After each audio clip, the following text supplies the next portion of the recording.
Hey everyone! You know the guest of today's flashback episode as the third runner-up in season 19 of The Bachelor, The Bachelorette in season 11, the winner of Dancing with the Stars season 29, and coming full circle as the co-host of The Bachelorette season 17 and 18. Here's Kaitlyn Bristowe. Ladies and gentlemen, you are listening to Unqualified with your host, Faris.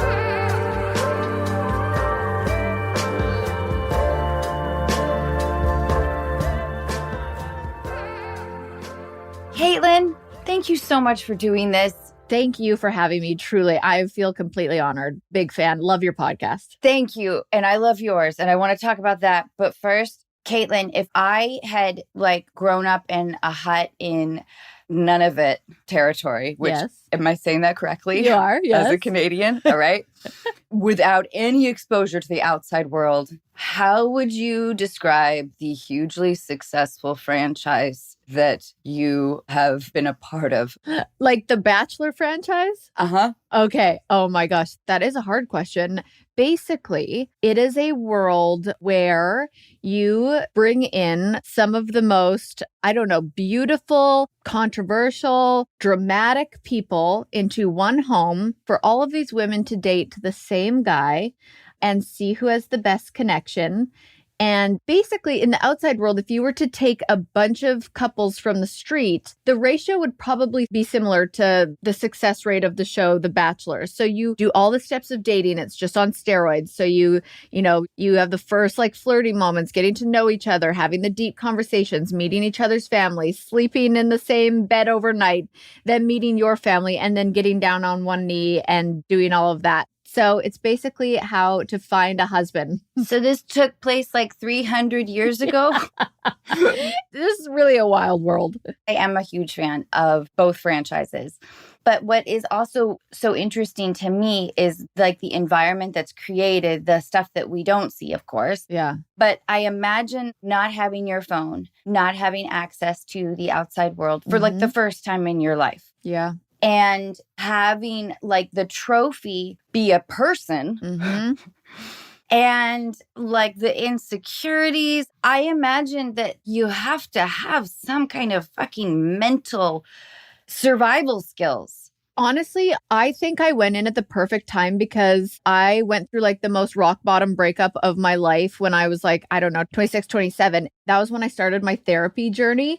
And I swear doing so much therapy every week for 2 years set me up to go on this show where I walked into that mansion full of beautiful women. And I was truly the most confident I had ever been in my life. And that was ripped from me in seconds because I was because what fun is that to watch a confident woman in a dating scene? Of course. That's not good TV. So yeah, it ended up just being really hard. It's really hard. It's definitely edited for the dramatic effect, but you're still competing. And I had to really take a step back at one point in my life and go, wait, am I wanting this guy because he is the prize and I'm super competitive? Or do I actually feel love for this man and can see myself with him? And the answer was I was being super competitive. I totally get that because it's also I was telling my husband the other day, if you transcribed The Bachelor, it's a little different with The Bachelorette, I think. But if you transcribe The Bachelor, it feels like the total vocabulary is 250 words. Yes. Amazing, journey, right reasons, all the things. Yes.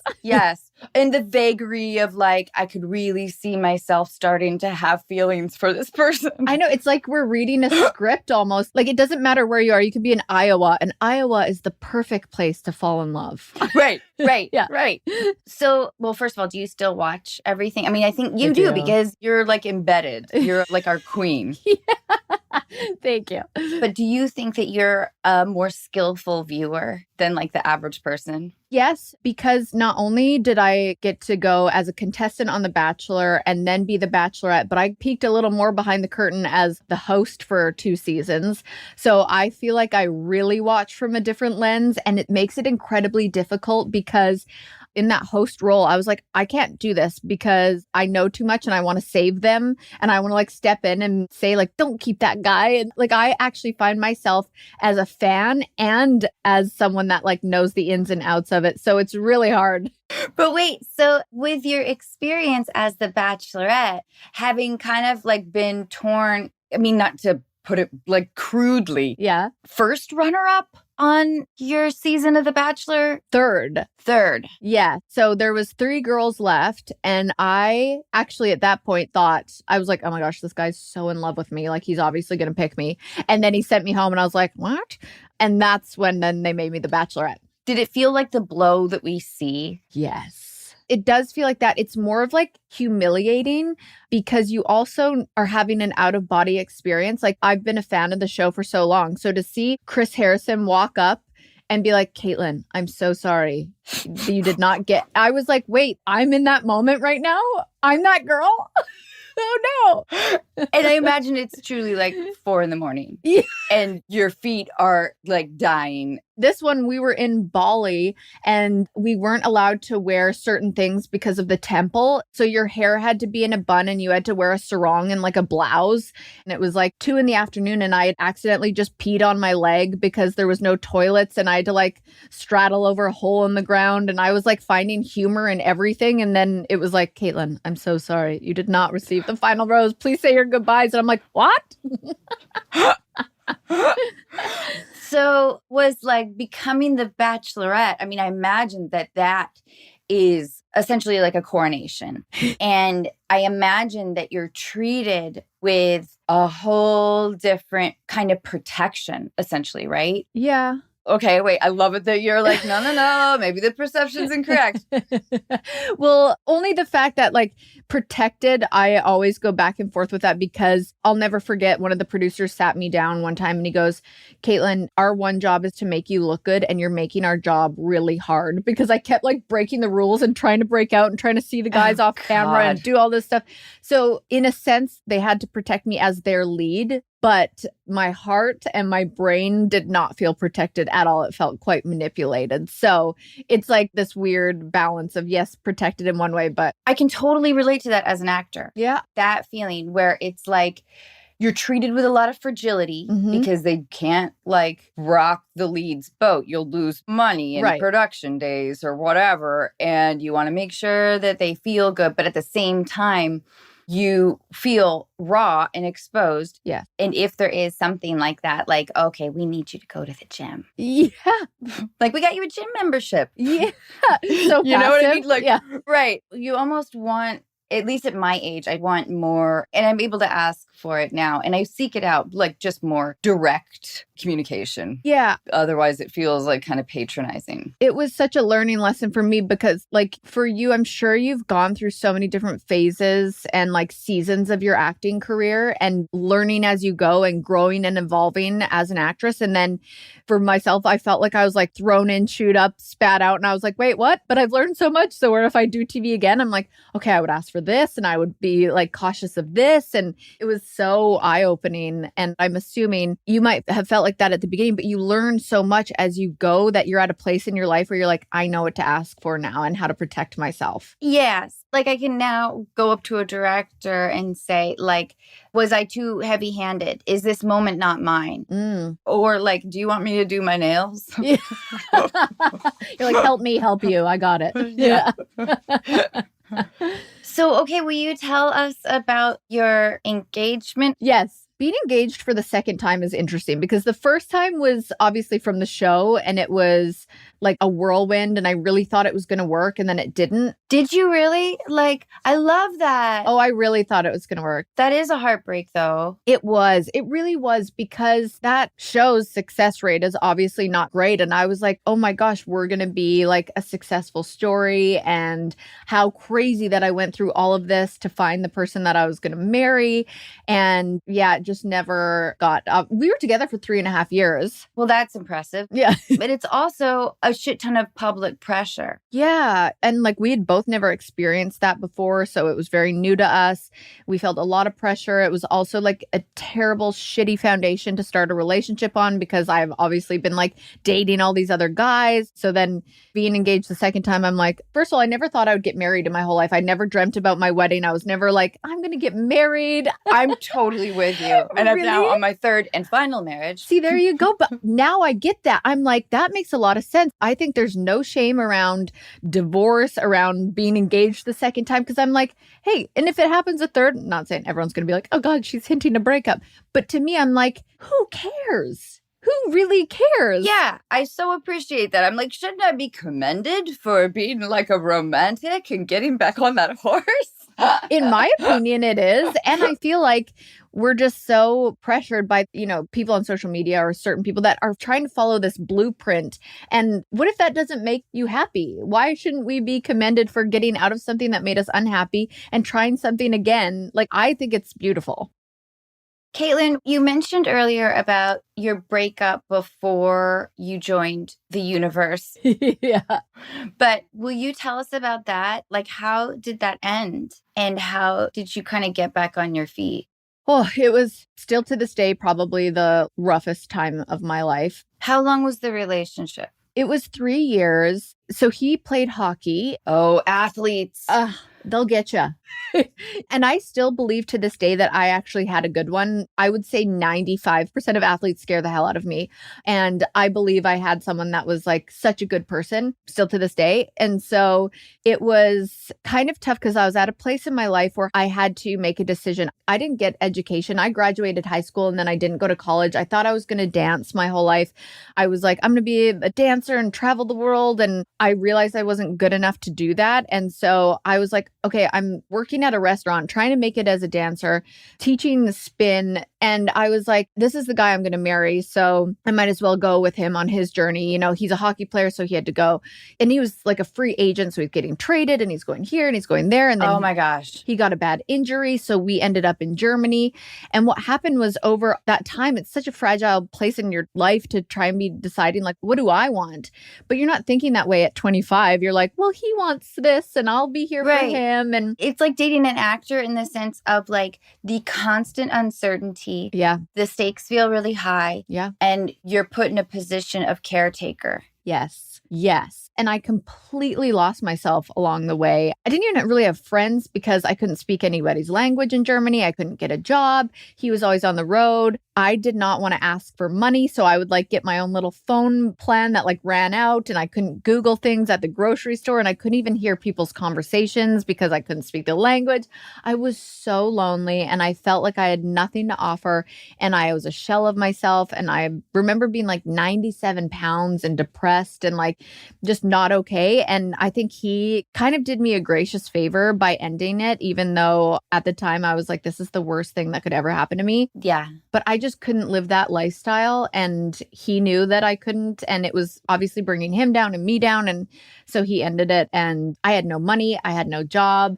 I had no ambition or career or education. And I was like, what is the point? And it was so hard. So did you fly back? I flew to my parents. My mom and my stepdad were in Phoenix and I flew there immediately and lived at their house and slept on the couch. And I actually got like a little bit addicted to Valium because I would just numb myself. And it just got to a point where my mom was actually coming in at night and putting on a YouTube video of like hypnosis of like, you are okay. And eventually it got so bad, but it got better. This is like the beginning of a great rom-com. You're like pulling the blanket over your head. Your mom's like, the sun is shining again, honey. Go outside. And you're like, it's never going to shine again in my heart. That was me. It's like, I bet you're wondering how I got here. That whole thing. That's like the start of my story. But again, it was just like over time, you have a choice where it's like, I can continue to live on my parents' couch or I can like get back out there and find a job, start working, like get back to my friends. You lived like the quintessential 20s experience. Yeah. Your emotions are still really raw, like a teenager's. Yeah. And then when you're in your 40s, Kaitlyn, you're just kind of numb. Yeah. I can't wait. Yeah, it's like a natural Valium. Yeah, that sounds great. I can't wait. I'm like 2.5 years away. Can't wait. Is everyone asking you about like wedding shit? Oh my gosh, yes. I was never a wedding person either. Yeah. And I've always felt like with my career, I've had kind of enough of my special moment that has been wonderful. Yeah. Like I can understand someone who really wants to have their wedding day be like their premiere, essentially. And I already felt like I had the good fortune of sort of experiencing some of those moments. And also just growing up like you, I wasn't even sure what my journey was. Right. In terms of marriage. Yeah. But do you guys have like date and like, has it been stressful? No. Good for you. We don't have a date. And I go back and forth with, and this is where social media can be stressful because I'm such an open book and I share so much of my life with people through social media that I feel a little bit of pressure because I'm like, I've opened up and I've shared so much and I've talked about this engagement and I was so excited. And then I bring everyone along with me. And then I'm like, people need to like stop putting pressure on me. And they're like, but you opened up your world to us. And I'm like, oh, that's true. And they just care. And the thing about Bachelor Nation and the followers, they're so loyal and they care so much. And sometimes that can come across as pressure and sometimes I can get frustrated. But at the end of the day, Jason and I have just not set a date. We've sat down so many times to like try and be like, okay, let's put together a guest list. And we both get stressed out and overwhelmed. And then we're so tired and we're like, screw it. It's a little bit of like the catch-22 because you start out, you need to like find the venue. In order to do that, you have to figure out how many people you want. So then the natural order is to start with a guest list. Yeah. And then it's like, wait, you want to invite your coach's cousin from, wait, what? Yes. No. Yes. Or it's like, like that person's going to bring a date and then that's an extra $150. I know. It's crazy. So I would suggest eloping. Tell Jason that because I would totally elope. He's the one that's thought about like the dream wedding. But I mean, now that we've talked about it and gone over like the guest list or the budget, or he's totally into finances and budgeting. And he's like, a wedding is so expensive. It's so expensive. Yeah. And I always say that like people kind of show their hand. Yeah. Like if they have like some kind of grievance, they're going to bring it to the table and it's annoying. And then other people will kind of surprise you with their chillness and their support. Right. But yeah, I do think that weddings are just so tricky. What I always like, because we get a lot of callers who have wedding questions, which I love. Yeah. Like the biggest advice is getting on a plane the next day, going on a honeymoon. Yeah. The next day, not putting it off.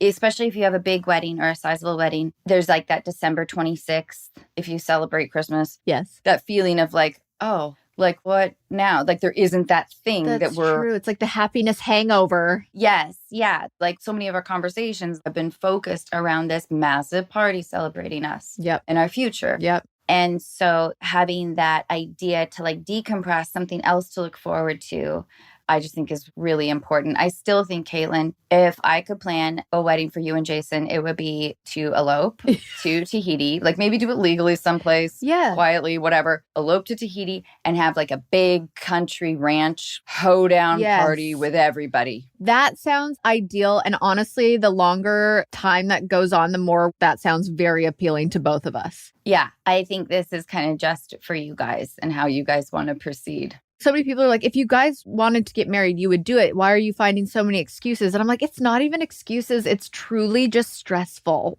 And you guys are busy. Yeah, so busy. And it's easy to, if you have like a great support system, which is necessary, but it's hard to dedicate a ton of energy and money into a big party for everybody. Yeah, it's true. It's true. Honestly, eloping is sounding like right up my alley. Kaitlyn, where is your studio? I'm in Nashville. Do you love Nashville? I do. I love it. I lived in Canada like for so long. In Vancouver, right? Yeah. Because I grew up in Seattle, so I'm like... Oh, you did? Of that vibe, yeah. Oh my gosh. I love Seattle. But I've never been to Nashville, and people love it. Yeah, it's a good time. The weather is bananas. Like yesterday it was 78. Today it's 42. Like it's just bananas, but it's such a fun city. Do you think of that as home? Yes, I would say this is just starting to feel like that now because I have been here now 7 years, but Vancouver used to feel like that for me, but it really doesn't anymore. So I would say Nashville, yeah. Vancouver can be a cold city. I've worked there a few times, and it can be cold in the sense of, it's hard to make friends. Yes, which is so bizarre for Canada. I felt that same way. Yeah, Seattle can be like that too. Yeah, they call it the Seattle freeze. Isn't that what it is? Yeah. People are really polite. But not warm. Yeah. Like with the first time I went to New Orleans, I was like, what is happening? I'm invited to this stranger's crawfish boil. This is incredible. Yes. And I think it is really shocking when you've never experienced that before. Yeah, I agree. It felt like that where I grew up, but Vancouver, not so much. Like I grew up in Alberta and then moved to Vancouver when I was 20. And Alberta felt like that. And then Vancouver didn't. And then I got used to that. And then I came into the South and I was like, oh, so nice.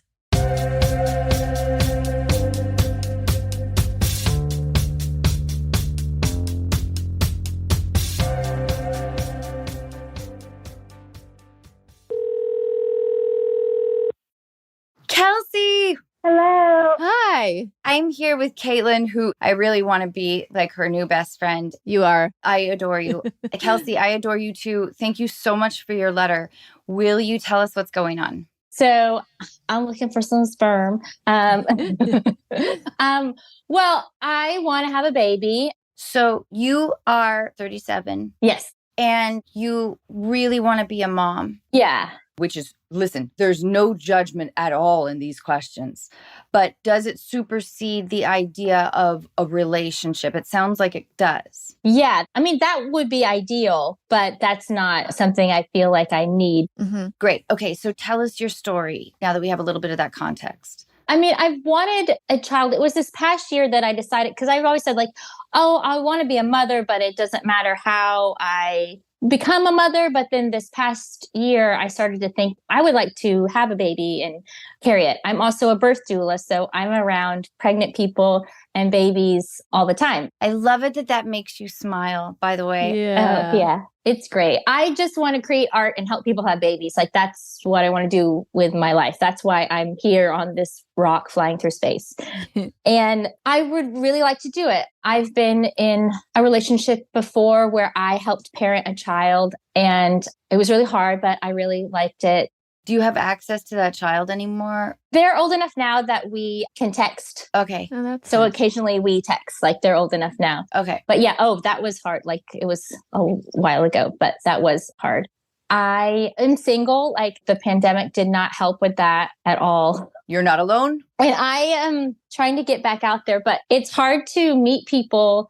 I don't like the apps. They're awful. They're not fun. And I don't know, I still don't drink, and I'm not somebody who goes out a lot, but I've been going out more and doing more fun things. But it's also hard because I'm this is what I want to do. I'm 37, which is not completely, too old. Not at all. Okay, my own journey with motherhood has been a little different. I wasn't even sure I necessarily wanted to have kids. My career felt very important to me. I got pregnant at 35 after trying mildly for a year, Yeah. Interpret that however you will. I was really surprised about how, I wouldn't say I enjoyed pregnancy. I was definitely counting the days, but I felt really good. I felt really emotionally stable. There were surprises. And now I have an awesome 10-year-old. He was born at 31 weeks. My water broke at 30. So he was 3 pounds, and we did the whole, Yeah. But he's awesome, and we're really lucky, and I feel really grateful. When I first read your letter, I was really thinking, I kind of hope I can convince her to use a sperm donor. How does that register with you? I have friends who have done that, and it makes me a little bit nervous about them having so many siblings. That is something that makes me nervous, and also is expensive. I mean, the sperm part is $800 to $1,000 a vial, and they suggest doing it 4 times before doing IVF type stuff. And then that could be even more. Right. I have friends that spent over $100,000 to make their family. Oh, it can be a fortune. Yeah. Yeah. And I feel like, I don't know. I mean, I also haven't gone to see a fertility specialist or anything like that yet. But I know what you mean, because if I want to do it alone, then, I mean, I'm not trying to trap somebody or anything like that. I just feel like if your drive is to have a baby before you're 40, I want you to have that. On the other side of this, Kelsie, our callers feel so much pressure to make big life decisions immediately. Like, should I get married? Should I quit my job? Should I move across the country? Like, how do I propel forward? Like, somehow this other cloud came in that was like, make decisions right now. Yeah. I wish I could tell everyone it's okay. Like, the train is just slowly leaving the station. We don't have to make these massive life decisions. Kelsie, I do understand that you are 37 and it may take a minute for you to get pregnant. Yeah. I don't want to discount that. But Kaitlyn, what are your thoughts? I love listening. And Kelsie, thank you so much for sharing this with us too. Like, it's so personal. And sometimes you need community and people to talk this through with to, you know, have a better understanding or idea or feel seen and heard. So thank you. I'm also 37 and I too want to have babies, and I think about this stuff all the time. So when I was hearing your question and things that you've been feeling, I was like, oh, I can understand that. I'm engaged, so it's a different situation. But Yeah. I've often thought that I could do it on my own before. So to me, obviously the expense thing, like that's something, but it was actually a question for you. Sperm donors can be artificially inseminated without doing IVF at a lower cost, right? And is that still what you're talking about? It's called an IUI. One of my friends, she did it herself, like, so with a midwife. Like, Yeah. Is it like a turkey baster? Like, is that kind of... It is, but I mean, it's a lot smaller than a turkey baster, but she plunged it herself. So she inseminated herself. Yeah. And is that still expensive to do? Well, yeah, like the sperm, I think it was between $800 and $1,000. Okay. From what she said. One time, like, that's something that I feel is doable. Of course. But, you know, if it doesn't work, then doing it again, you know, right. I would just have to save for it. Yeah. And I feel like you should just start with that. Like, you already seem a little bit discouraged with it, where it's like you can just start once and see, you know, what happens. Yeah. But also, is there a way to request a sperm that has only been used like X amount of times? I don't know. I mean, I think so. Because I know you're worried there would be like a lot of the siblings out there, but I kind of feel like that's a non-issue. yeah. To me, that would not be make or break at all, because I would have my own very personal relationship and then kind of deal with that stuff as the kid gets older. Yeah. Yeah. You'd have to be transparent about, hey, before you're intimate with somebody, like asking them, do you know if you have a sperm donor? You know how we sometimes use different avenues to express our stress? And I always use the example of like the mother-in-law at a wedding wearing a similar color to the mother of the bride and like spinning out about that, when really the heart of the issue is that she's just terrified of the change. That's just how I feel, is that the sperm donor world, that person should be very separate, I think, from this important relationship. They made the decision to donate sperm for whatever reason, and that is totally fine. And you made the decision to utilize that to care and nurture for a baby. I'm wondering, in your doula world, are there resources that you can tap that maybe you haven't yet? Because I do understand that there's some financial issue, you know, but you could reach out and get advice and ask some early initial questions about, like, how do I make sure that I'm fertile without spending a lot of money? Like, can I take a specific drug that will help my fertility?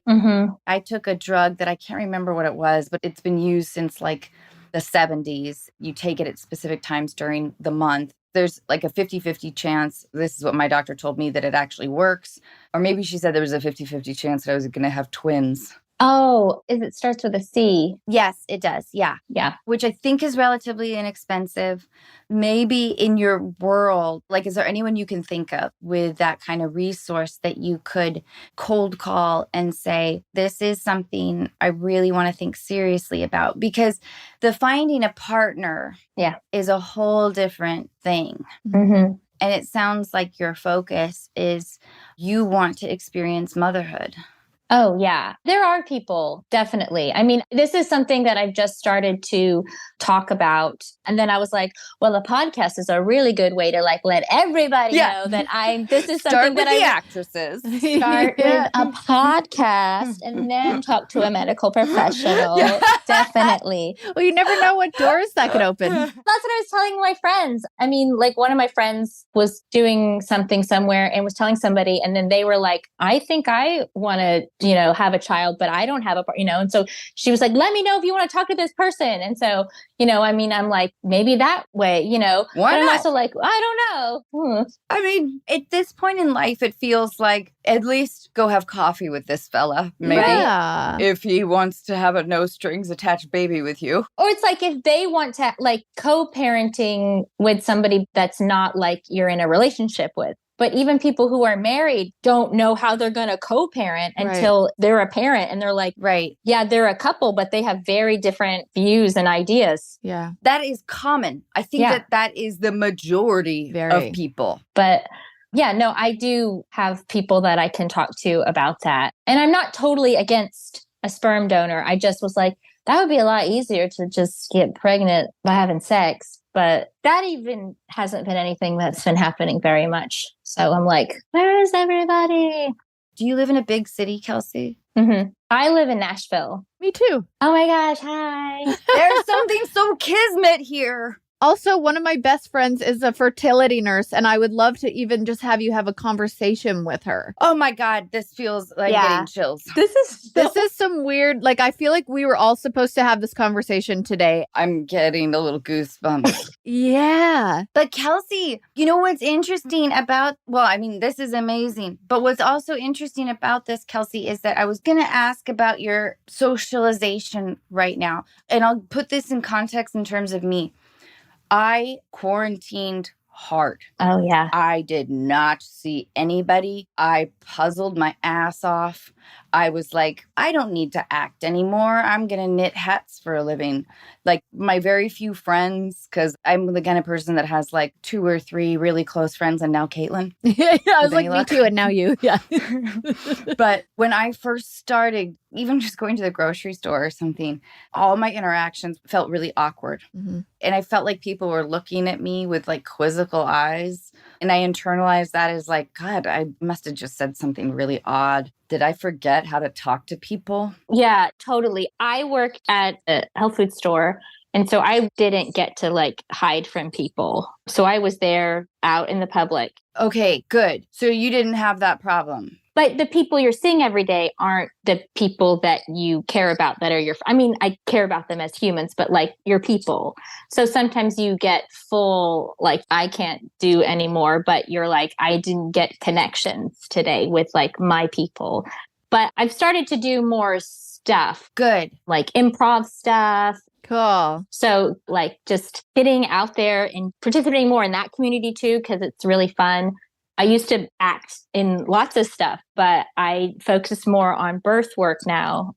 It would have to be something that would fit in with that now. That's the way I view it now. I just wanted to make sure, because I do talk to a lot of callers that have not expanded, in order to kind of combat that feeling of like loneliness or stir craziness or immediate decision making. I often give advice, which is like, how can you socialize in a way that makes you happy? How can you, outside of work, the idea of meeting new people, the idea of new stranger interaction.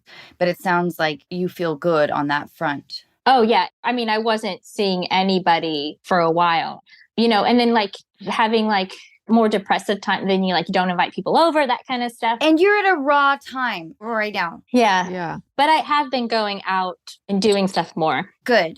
I just get such good energy from you. And I feel like you're meant to be a mom. You're meant to do this. And I know the dating apps and everything are so painful, but have you ever thought about just being completely honest on one of them and saying what you're looking for? Or does that sound too scary? No, I haven't done that yet. I'm just starting to talk about it and be like, this is something that I want to do. But I have been talking to somebody about doing that. I need to get some new pictures. Yeah, I want to encourage you to do that. Why not? Yeah. Kaitlyn, I really sort of love this suggestion. You might get a lot of creeps, Kelsie. Yeah. But there is nothing to lose if It's like, this has been percolating in me for a long time. I want this experience. Yeah. Let me know your thoughts. Yeah. There are people out there that could, like you said, you already met somebody that wants the same thing, and like go for coffee with that person, like have those conversations. I mean, you just talking about it is putting it out into the universe, and it means that that's something that you want in your life and you're going to attract it somehow. But again, like same thing that we're saying is don't put so much pressure on yourself for it to happen like now. Yeah. Coming out of the quarantine, this is a raw time for you. I just want you to be so gentle with yourself. That was something I was talking to one of my friends about. It's like working on like healing some stuff. I mean, I just also moved. My space isn't even, it's like not even ready for me really, So like thinking about another person, Yeah. So it's just like starting to tell people to think about like, this is something that I want to do. That's great. So then when people ask me about it, I'm like, yeah, I'm, open to talk to people about it. Good. I'm glad that you're kind of at the beginning of this journey. Yeah. It's good to recognize that this is the little seed Mm-hmm. that's slowly starting to be like watered and fertilized and slowly starting to sprout. Yeah. No decision has to be made today. No decision has to be made in a month. Kaitlyn, if you're willing to give me the info of your fertility friend, if you think she would be a good resource. She would. I think that sounds great. Yeah, I would love to talk. I mean, it would also be helpful in just other stuff too, just, to talk to them about that. Because they might probably would know other things that obviously I don't know, especially since I'm new on this journey with myself. You might have to have some blood work done. Yeah. She helped me with everything. I froze my eggs about 5 years ago. Good for you. Yeah. See, that's smart. I'm really happy I did that. That is not an easy journey. That's a lot. No, it was a lot. And she really helped me through everything. And she is incredible just to have a conversation with. And I know she would for you. Absolutely.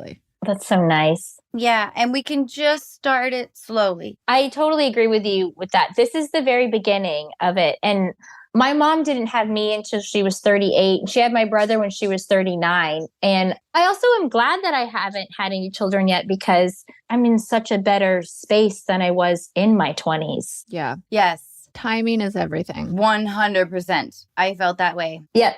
Kelsie, I can't thank you enough. I will get the information from Kaitlyn and pass it along. Thank you for taking the time today. Thank you so much, Kelsie, because you're not alone. Yeah. Like, I know that there's a whole lot of people out there that want to have kids that are feeling that clock, and you have a lot of love to give, and you want to be a mom, and that is glorious. Yeah. Yeah. Sending you a lot of love, Kelsie. Yeah. Thank you both. Yeah. Thank you for sharing. Thinking of you. Thank you so much. Bye. Bye.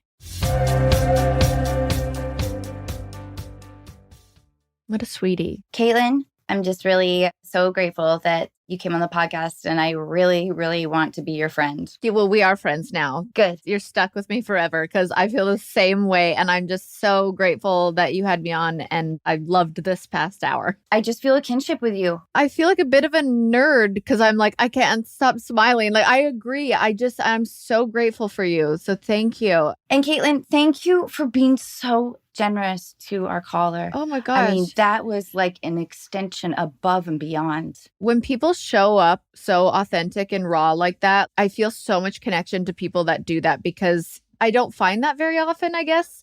And so when people want to just like share something so intimate and be heard and seen, and I'm like, oh, I want to help her. Like, it made me a little emotional. So Aww. I just so appreciate and love you so much. Thank you again. I love you. Thank you. That was so wonderful. Bye, Kaitlyn. Bye.